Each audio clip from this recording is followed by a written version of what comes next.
વાત હવે લેટર કાંડની કરવી છે। અમરેલીમાં પાટીદાર દીકરીના સરઘસ મામલે મોટા સમાચાર મળી રહ્યા છે। દીકરીની મધ્યરાત્રે ધરપકડ મુદ્દે માનવ અધિકાર આયોગ હવે મેદાનમાં આવ્યું છે। માનવ અધિકાર આયોગે રાજ્ય પોલીસ વડાને નોટિસ ફટકારી છે। મોડી રાત્રે ધરપકડ અને સરઘસ મામલે ડીજીપી પાસે જવાબ માંગ્યો માનવ અધિકાર આયોગે। નેશનલ હ્યુમન રાઇટ્સ કમિશન દ્વારા ડીજીપી સાહેબને નોટિસ પાઠવવામાં આવી છે કે તેને પોતાનો 2 અઠવાડિયામાં રિપ્લાય ફાઇલ કરવાનો છે।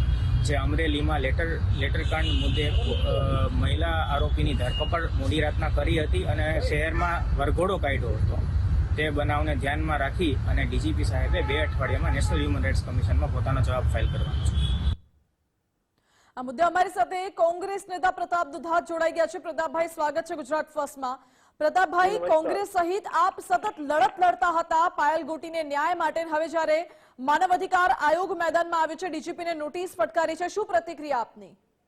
મેં પ્રથમ દિવસે જ પત્ર વ્યવહાર કર્યાની સાથે પ્રેસ કોન્ફરન્સમાં જણાવ્યું હતું કે આની અંદર જે પણ ગુનેગાર લોકો એને પનિશમેન્ટ કરવામાં આવે, નહીં તો એવું મનમાં માનતા હોય ભારતીય જનતા પાર્ટી વાળા અથવા સરકારનું તંત્ર કે આ લડાઈ અમે ધીમી કરીને બાંધછોડ કરી લેશું, એ વાતમાં કોઈ તથ્ય એટલા માટે નહોતું કે બધા ધરણા લઈને બધી જ પ્રકારની જે મુવમેન્ટ છેલ્લા 22-23 દિવસથી ગુજરાતમાં ચાલી, એના ભાગરૂપે નિલીપરાયને તપાસ સોંપવામાં આવી।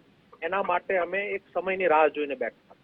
માનવ અધિકાર આયોગ મારફત જે પણ પ્રક્રિયા કરવામાં આવી તે પણ એક અમારી પ્રક્રિયાનો ભાગ હતો। સાથે સાથે હજુ હાઈકોર્ટ અને સુપ્રીમ કોર્ટના દરવાજા ખખડાવવાના અમે પેન્ડિંગ રાખ્યા છે। અમને નિલીપરાયની તપાસ ઉપર સંપૂર્ણ ભરોસો છે।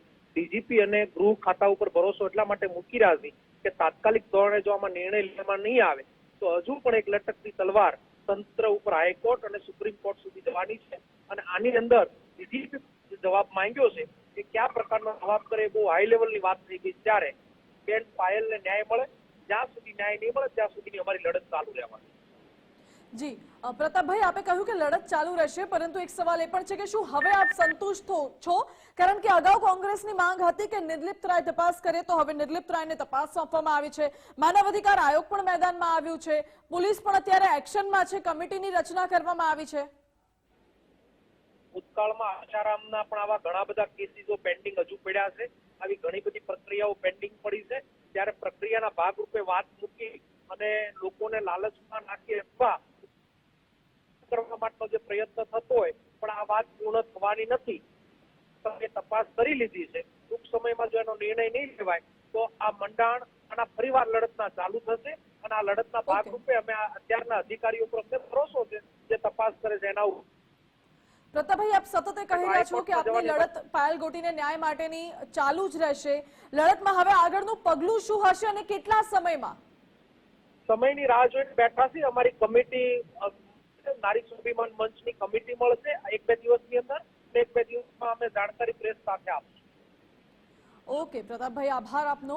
એટલે કોંગ્રેસ સતત હજુ પણ લડત ચાલુ રાખશે। હાલ તો નિર્લિપ્ત રાય તપાસ કરી રહ્યા છે, પરંતુ જો તપાસમાં વિલંબ જણાશે તો કોંગ્રેસ તેમની લડત ચાલુ રાખશે તેવું પ્રતાપ દુધાતનું કહેવું છે।